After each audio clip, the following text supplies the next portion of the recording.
You're listening to the Hot Topix Podcast with Psycho 4081, the lovely Lady Lamb Chop, and the fabulous Felonious Feather. Let's get into it. Welcome everyone to another episode of the Hot Topix Podcast. This is your host, Psycho 4081, and I'm going solo today. Lamb Chop cannot be here, or she might be joining us a little bit later, and Felonious Feather has disappeared as usual. I think Ice got her, but we don't know. We'll find out later. So today we have a special guest, and I'm gonna let him introduce himself. And as you know, this is the Baltimore County, Maryland. The council race is heating up, and we have a new 3rd district for Baltimore County. So we're going to talk to one of the candidates today, and it's going to give us an overview of what he plans to do if he is elected as District 3 Council. So how you doing, sir? I'm doing great. Thanks so much for having me. I'm so glad to be with you today. I appreciate the opportunity. Always, always. So tell us a little bit about yourself. Sure. So my name is Mark Brewster. I'm a native Baltimorean. I still live right down the street in Owings Mills from the same house I grew up in as a kid. Graduated from Baltimore County Public Schools, Newtown Elementary, Sudbrook Magnet Middle, Carver Center. I went on to get an undergraduate degree in business, then a master's in public administration, and I'm currently a doctoral student at UMBC.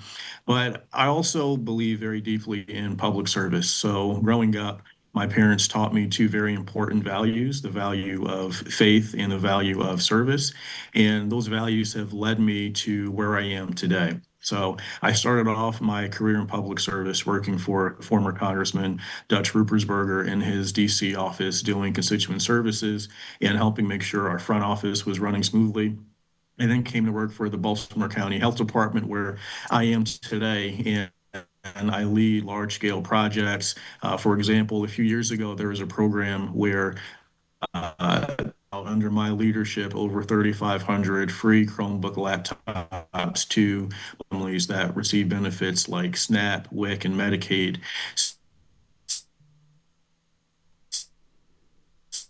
So that Baltimorean, I know this area and public service is really runs in my blood, and that's why I want to jump in this race.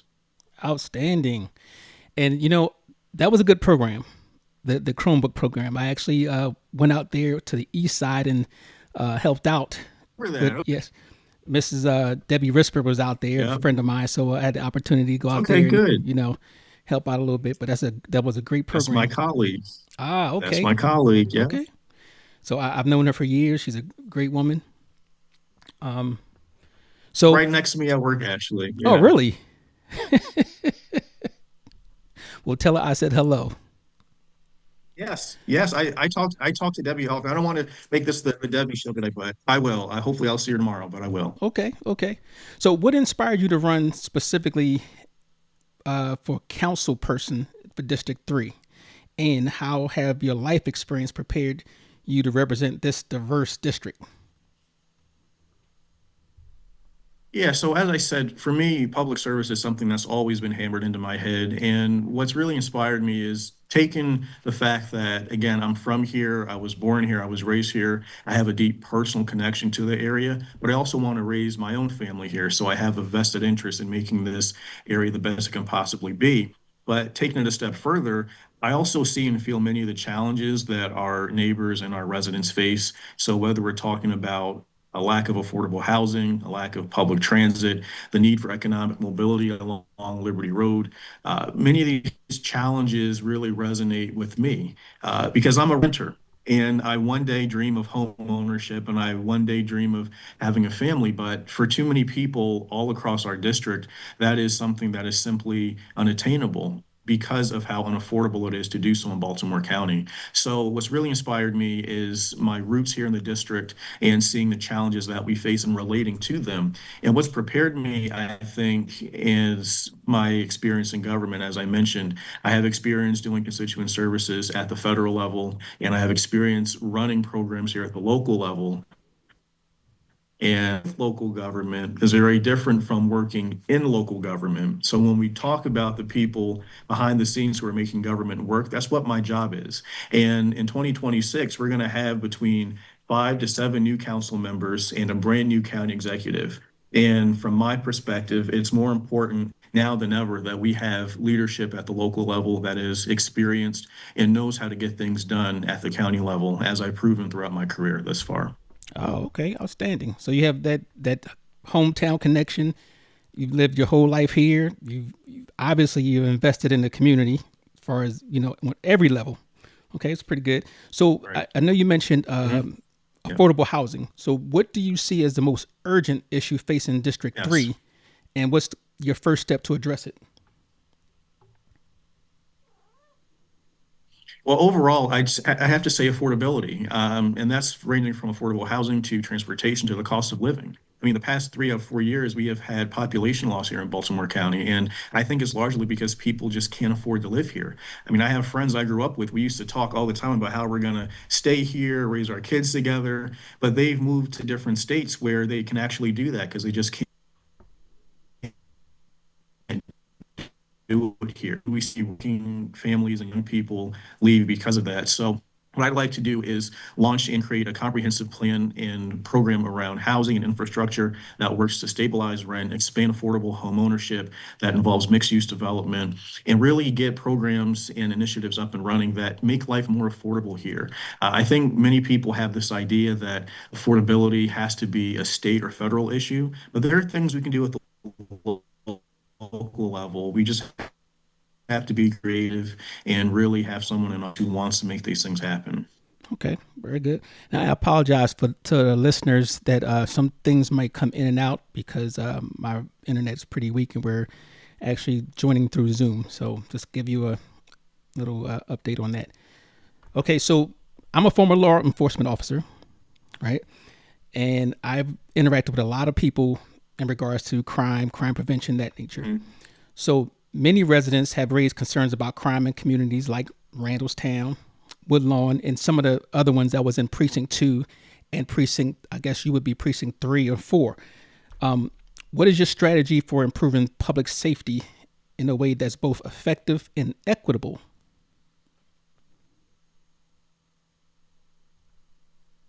Yeah, so public safety, I think, has to be both proactive and also community driven. So for me, what I want to do is make sure we're fully staffing our police, our fire, and our EMS while also investing in prevention programs like youth programming, mental health crisis. I mean, I work for the Department of Health and Human Services, so I know how important it is to fund these programs that give people who are having a mental health crisis an opportunity to have their issue addressed without necessarily the need of a law enforcement officer.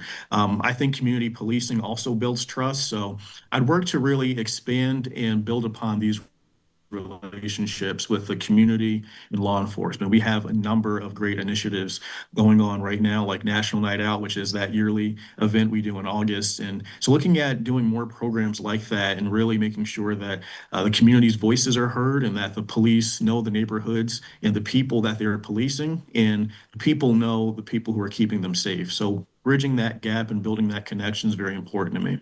Very good. I agree 100%. And I did work in community outreach, so I do have a connection Okay, with that. great. So that's good. Yeah. So you mentioned community policing. Do you support the expansion of community policing or alternatives like violence interruption programs? Yeah, so I do believe in and support community policing. I think that, as I just mentioned, community policing really does build relationships between officers and the neighborhoods that they serve, which is so important. And I think that both strategies, violence interruption programs and community policing, have been proven to reduce violence. I'm more on the side of community engagement, community involvement. So it's for me really, because again, a lot of my job, a lot of the work that I've done and I do, it's with the community, it's with constituent services. So that's where my real focus area is, and that's where I know I'd be able to be effective. So making sure we're expanding these programs that really connect people with the law enforcement officers that protect them is very important. And that's what I certainly advocate for expanding. Okay. Okay, very good. So I'm going to shift into education and youth development. Recently, I'm always all over the place. I'm driving by and I'm seeing the trees being knocked down for new development and things like that. So, in regards to education and youth development, the schools in District 3, not just District 3, the county, face overcrowding, aging infrastructure. And I know they're building, new schools, and there's disparities in resources. How would you advocate for better investment in the local schools, particularly in District 3? Yeah, so it's really interesting that the role of a council person, while we don't oversee the day-to-day operations of the school system, of course, that's up to the school board and the superintendent, we do oversee the funding for it. So one thing I would really like to do is work with our state legislative partners in the House of Delegates and the state Senate to bring back those capital dollars for things like improving our infrastructure, for things like making sure we're getting the necessary upgrades we need in our schools. And overcrowding is a real big issue. And I think one of the new schools you might be referring to is the new Deer Park Elementary School that's being built. So I'm very glad to see that new school is propping up and it's going to be coming soon. But I think we do need to take it a step further. One thing I'd also really like to do with education is get a Northwest CTE or Career Technology Education Center built. Mm. Now, it's been in the budget for BCPS from as far back as 2023 or 2024, as I recall, but I haven't really seen or heard much movement on it since. So getting that school built will be a priority of mine as well, because not only are we addressing our overcrowding issue, but now we're also giving students an opportunity to really learn and grow and develop in a career that they want to go into. So it really kills two birds with one stone. But the main way to advocate, in my perspective, when it comes to government is through partnership. It's through going to the people in Annapolis and the people in local level and explaining what you need and try to come up with a plan to get those results. Okay. Okay. So, would you support funding after school programs or youth mentorship initiatives to reduce crime and increase opportunity? Absolutely, absolutely. And I think that is so critical because normally with young people, I mean, most of the crime we hear about, it's either juveniles or they're very young adults. And sometimes they might be doing these things because they don't have really anything else to do. But if we give them something to do, we give them a program after school, we give them an opportunity to engage in these activities, we'll see crime drop. I mean, I think we've seen that already happen right in Baltimore City with Mayor Scott and those youth programs he did in the city. I mean, he implemented those, and we've seen crime start to drop in the city as a result of that because these juveniles now have something to do. It's not at completely zero, but progress is being made. And something like these after school programs and mentorship initiatives, they do give young people an opportunity to do something productive and something other than commit a crime. And that's something I would certainly support and advocate for. Okay. Okay. And I also had some experience with PAL, which I thought was a great program. And I guess now is under the Rec and Parks programs. Mhm. Okay. Yes. Okay. So another thing with this particular community, which I love about that district, is the new builds they have. You look at the what's called Mill Station and some of the other new builds. So how do you plan to manage new development in your district while preventing displacement of longtime residents? Sure. Well, I do believe in smart growth, and smart growth has to have protections for those who are already there. So, one thing I'd really advocate for is inclusionary zoning. And I talked earlier about rent stabilization measures and also targeted property tax relief for seniors and long-term homeowners. But development, I think, should prioritize mixed income housing and also local hiring because the reality is we have people here, like I mentioned earlier, my friends who want to stay, but they can't because they're getting priced out. So if we focus our development on doing it in a way that is smart, that is community centered, I think we'll be in a much better spot. One thing I'll just add too, so I talked a lot about how big community is to me, how big constituent services are to me. One thing that I think is very important for a council member in particular is to listen to what the community wants. When you are at the local level, it's ironic. The local level is the level that people tend to pay attention to the least, but it impacts them the most. I mean, we look at what's happening in DC, but the local level is the level where you get a lot of the things that happen in your day to day. So I think it's very important for a council person to be engaged with the community and getting their input when they make decisions as it relates to development or zoning or what have you. So that's something I would do to help ensure that my community's needs are being met while also getting the results we need as it relates to development. Okay. Now, getting into development, and I know you are a Mhm. big proponent of affordable housing, right? Yes, sir. So how would you ensure that they are fairly distributed and well integrated, taking into account of eliminating the poverty pockets that exist in Baltimore County? Yeah, so I do support affordable housing, and we do need to do it responsibly. And I think that means ensuring that projects are well designed, they're supported by strong infrastructure, and distributed equitably along or across our community and our district. And one thing that I think would really help us in addressing that, is I'm really big on dashboards and public facing information. We in Baltimore County don't really have too many dashboards, at least not that I can find. So I think having dashboards that show where or what the average rent prices are or where opportunity exists or things like that. I think having that will also help us determine where and how we can go about creating some of these housing projects because I think oftentimes our elected officials get in this position where they have an idea, they want to do it, but there might not be the data to back it up. And the community might not even have that data either. So, giving the community that data and showing, as you mentioned, those sort of poverty pockets, showing where the need is and demonstrating that we can do something here is very important. So, again, I think it all has to be balanced, it has to be done responsibly, it has to be done with community input. Okay. Okay.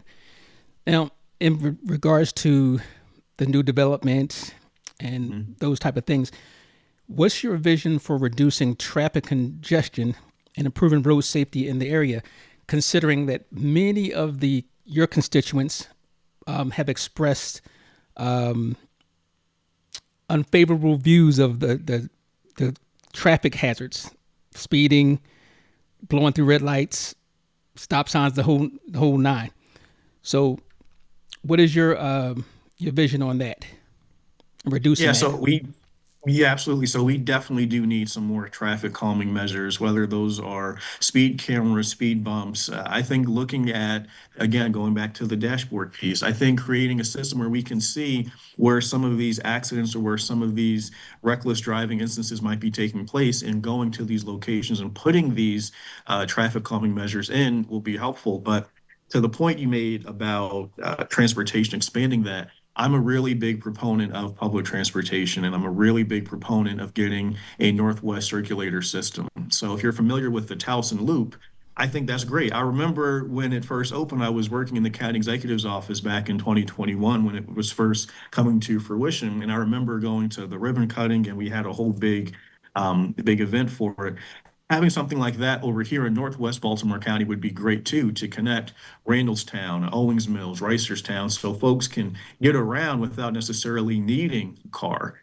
Because the reality is, many people too might not even have a vehicle, so they have to rely on public transit. But we need to give them an opportunity to lean into that and take advantage of it. And I certainly advocate for bringing that system here along with those traffic calming measures we talked about.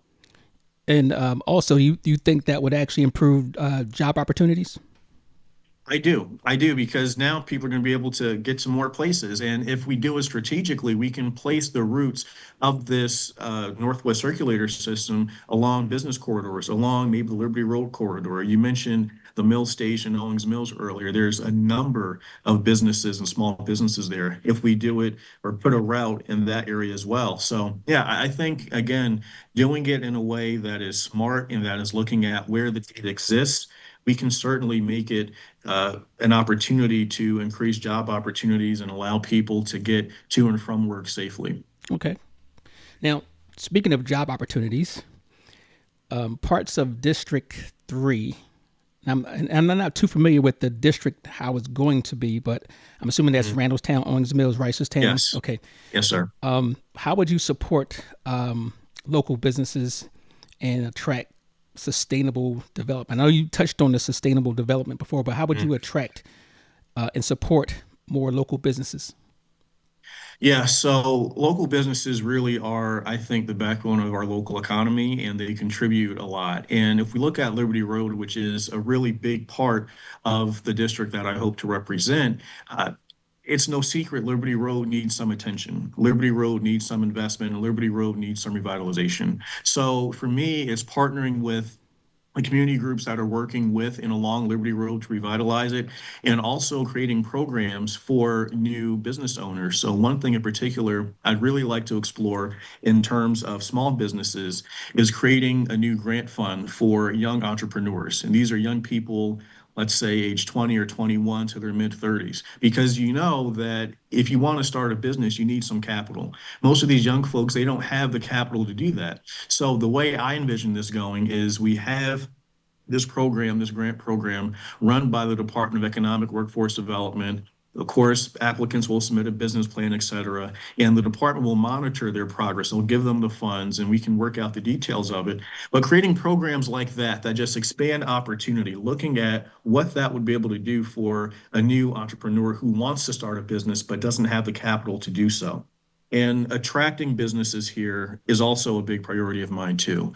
I think we are in a prime opportunity, a prime spot to really invest in industries like technology, like biotech. I mean, AI is taking over. So if Yeah. we don't learn how to leverage these things, we're going to be left behind. So trying to get these businesses to come here to show them what Baltimore County is about, to tell them our story and to demonstrate if you invest here, you invest in our people, you invest in our community, you'll be having an opportunity to make an impact here, not only for our community, but for yourself as well.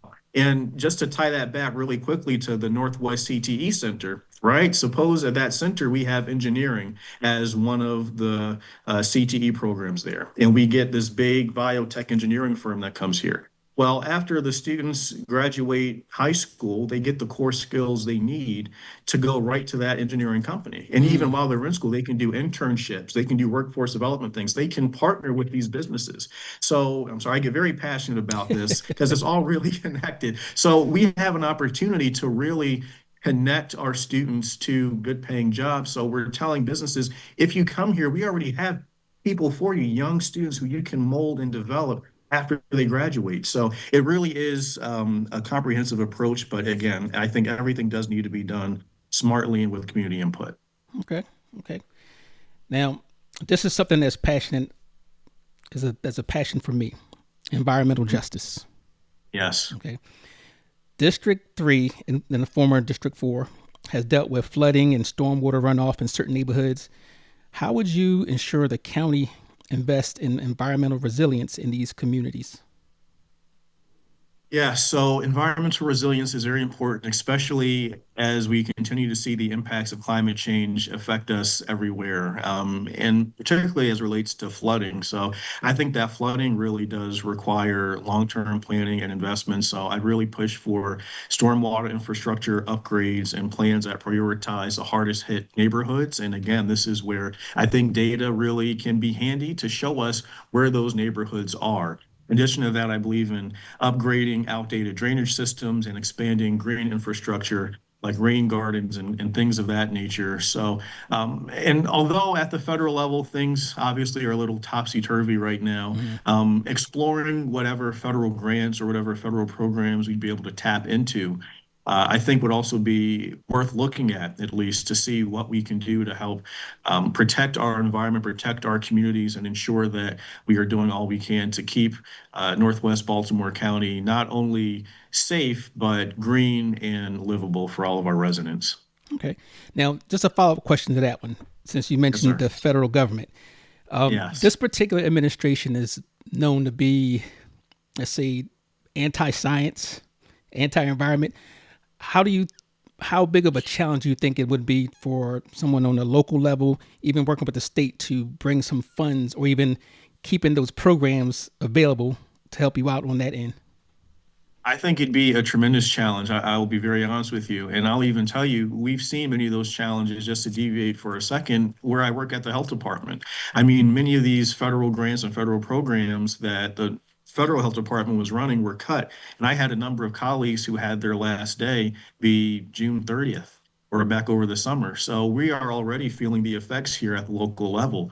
But I do think it really does all boil down to partnership, and it boils down to working together with our state and our federal partners to see where does the opportunity exist. So as much as I'd love the federal resources, I'm not too naive to think that we can just get them by asking for them, but certainly by looking for and exploring them. And even if they're not coming from the federal level, again, working with our state elected officials, our state legislators, looking at what state programs or opportunities exist. I think that's also an option, something I'd be willing to explore, most definitely. Okay. Now you mentioned green space. How do you balance the growth with green space preservation and environmental sustainability? Yeah, so one thing that I'd really like to advocate for are stronger environmental review standards and studies whenever we do something like new development. It really does hurt my heart to see when, a new plot of trees is knocked down, a new green space is taken over by X, Y, or Z. So for me, what it really boils down to is looking at, again, I'll go back to what I've been saying repeatedly, what the community wants. And if the community is saying that they want this here, they want that there, we'll work on it. But if we get an environmental review that says, well, if we do that, that might impact some of our climate resilience, some of our environmental resilience, then we might have to reconsider it. So for me, it's really just a balance of figuring out, excuse me, where we can continue to put things and where we can continue to develop, and also not touch some of the green spaces that we have because we do need them. They are important for not only just aesthetic reasons like beautification reasons, but they're also great for us as human beings. I mean, we need these spaces, and these green spaces I think are part of the reason why some people might even want to move here because they're beautiful and they have nice parks to go to. So preserving that while also doing new things, it is a balance act, but I think we can accomplish it. Okay. One of the things that I was worried about, I had a colleague of mine who was from California, and he said, this was years ago, he said, hey, I can see Baltimore County looking like Los Angeles County soon in the future. And we do see a lot of development in some places. When I first came here, that were wooded or green has now been built up. So I think that was a big concern, not just for me, but for other people. So thank you for that response. Sure. And you mentioned constituent services, which is very big. Now, Yeah. I was also a community association president for some odd years, probably 12 Mhm. years, 14, whatever it was. One of the things that I heard from many communities was their lack of response when it came to the community, I'm not the community, the county level on certain things. So how will you ensure your office is accessible to all communities in your district, especially those who feel disconnected from local government? Well, part of it, I think, is meeting people where they are. So, one thing that I really like to do is hold at the very least quarterly town halls all across the district and going directly to community centers, to neighborhoods, to community associations, and meeting with them and hearing what their concerns are and working with them. And just to say to the point of constituent services and how important it is to me. So, I mentioned I used to work for Congressman Dutch Ruppersberger, and the congressman really did impress on us, particularly me as a junior staffer, very heavily. He would say all the time that politics is the business of customer service. And we had a rule in his office that the office phone does not ring more than one time. I never let the phone ring more than once. I was afraid of what might happen, but I always made sure that I was responsive to people. And that value really carried with me as I went to work for the local government, so much so that people that I met when I worked for the congressman, they still call me to this day because they know if I need something, Mark will answer. If I need something, Mark will respond. If I need something, Mark will do what he can to help me out. So I think bringing that sort of tenacity and that dedication to constituent services is very important, and that helps get the council member involved with their with their constituents, with their community. Again, I've said many times, community input for me is really number one. That is my north guiding star. So, and I can't know what the community wants if I'm not engaging with them. So, Okay. yeah, quarterly town halls is a really important thing for me, and also just being responsive. That's the other thing, being Okay. responsive to any need.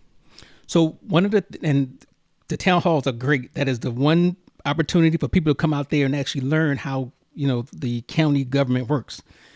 Mhm. What about community walkthroughs? We've had a few of those in the past. I think more on the agency level. Would you commit to doing something close to that?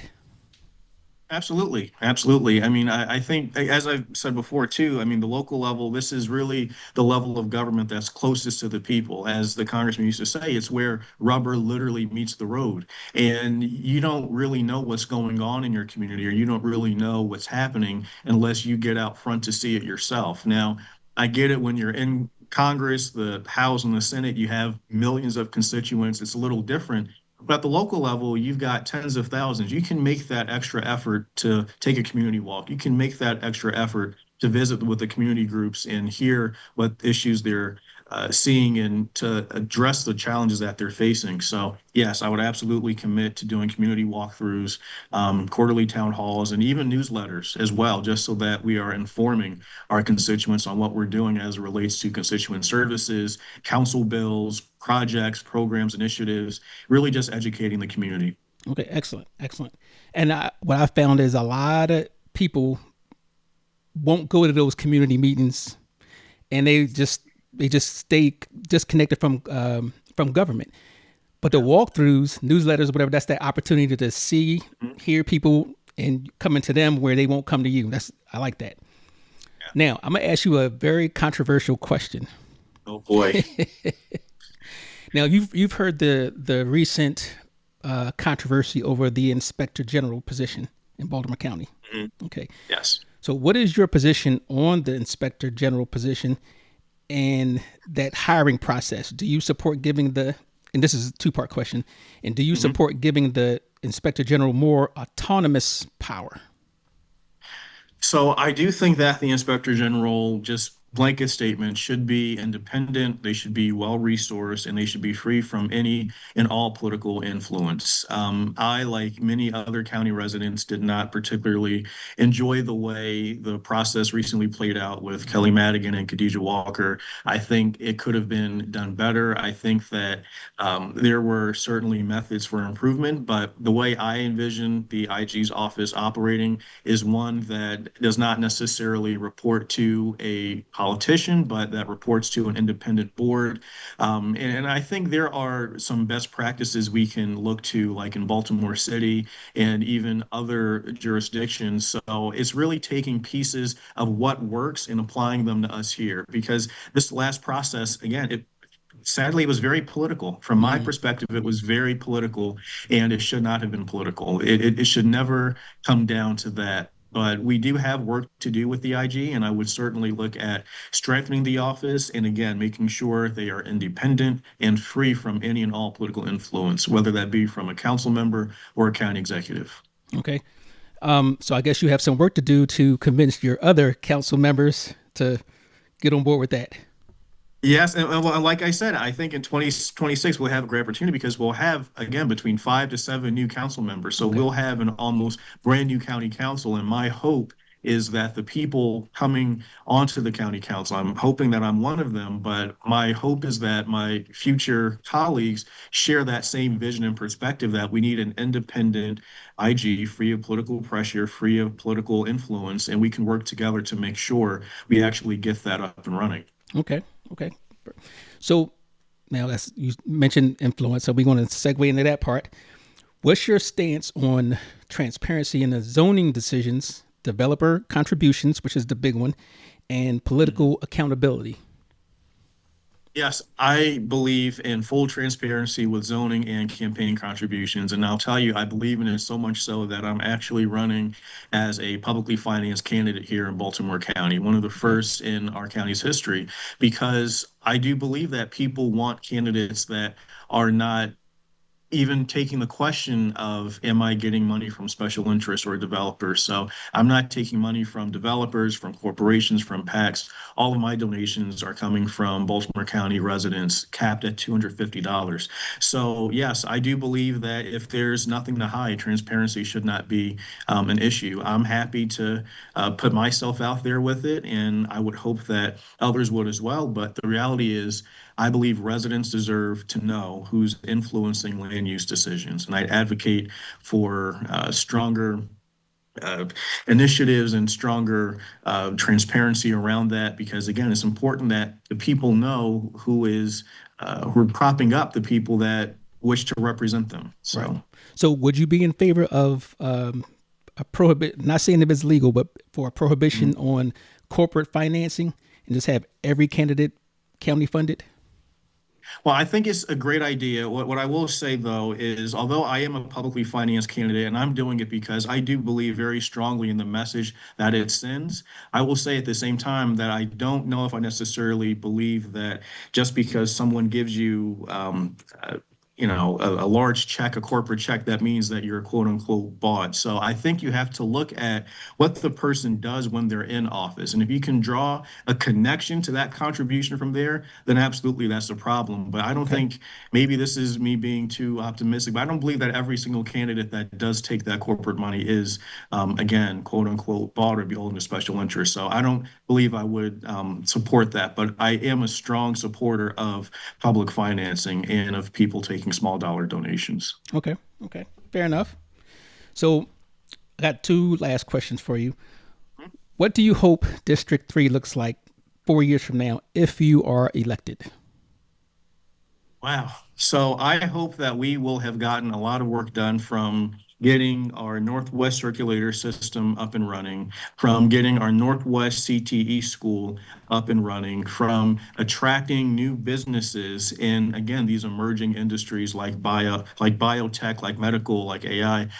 I would hope that we have completely revitalized Liberty Road. We've cleaned it up. My main goal is to make this district, the way I see it years from now, is one that is actually affordable, is one that's revitalized, is one that people want to not only live in, but people want to come to. They want to stay here. They want to be here. And I think we get there really by working with our neighbors, working with our county, state, and federal partners, and really just doing the work. But I do think we have a great deal of potential here in Northwest Baltimore County. And I think 2026 will be an excellent time for us to really start to tap into that potential. Okay. Thank you. Very good. So, final question. Mhm. Why should, this is a big one. You ready for it? Okay. Yes. Why should voters trust you to represent their interests over the other candidates in this race? And I only know of two candidates so far. But why should they trust you over the other candidates? I think just very simply because I've already spent my career serving this community. I haven't been talking about change, I've been doing it. I have never left Baltimore County, other than went to college for 4 years, but I've never left this area. I've dedicated my career to this area. I've worked in both the federal and county government. I've led community initiatives. I have deep personal roots here in this neighborhood. Again, I want to start my own family here. I want to raise my own family here. So it's really personal to me. When I drive by Newtown Elementary School, I remember going to school there. I drive by Northwest Regional Park. I remember I used to play Liberty Road baseball there. And these are things that I want my children to be able to do. So when I think about what we have in front of us in 2026, we have an opportunity to create a government where we have people in office who are deeply invested in the betterment of our community, and they have a track record of showing it. And I think that through, again, partnership with community members and partnership with our local, state, and federal officials, we can do great things. And I have the skill set, perspective, and I think the temperament to get all of these things done that we need to get done. Okay. Very good. Outstanding. Outstanding. Now, I know that was my last question, but just thought about something. Would you ever agree to? And like I said, I don't only know of you two, you and the other candidate. Would you ever agree to a debate? Absolutely. I think debate, in fact, I hope we have a lot of debates throughout the campaign process. As I mentioned earlier, how I think is very important for residents to know who is donating to their candidates. I think it's also important for residents to hear directly from their candidates side by side to do a compare and contrast. So yes, I would love to debate. I'm happy to talk about the issues in a civil, productive way. And if we can ever make that happen, as I hope we will, I am 1000% on board for that. Okay. All right. So I want to thank you for taking out I know you have a busy schedule. So I want to thank you for coming out and with relatively short notice, I want to add. Yeah.